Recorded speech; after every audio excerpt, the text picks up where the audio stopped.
Anshika music में आप सभी का स्वागत है। अगर आप चाहते हैं कि हमारा वीडियो सबसे पहले आप तक पहुंचे तो हमारे चैनल को सब्सक्राइब जरूर करें और हमारे बेल आइकॉन को प्रेस करना ना भूलें।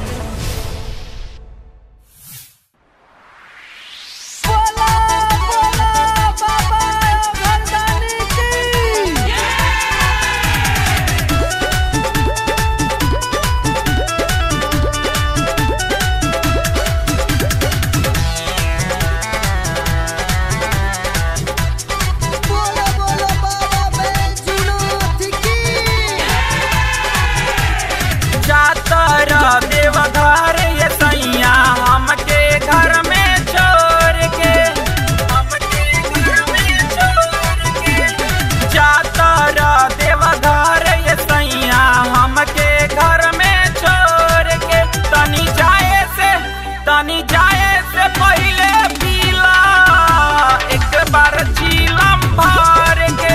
तनी जाए से पहले पीला एक बार चीलम भर के। जाता रह तू बोलते जइहा बोल बम तू बोल के। जाता रह तू बोलते जइहा बोल बम तू बोल के। तनी जाए से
पियत रहिया बार के। पप्पू प्रकाश गुड्डू के सागर के ले जइहा संग में। तनी जाए से पहले पीला एक बार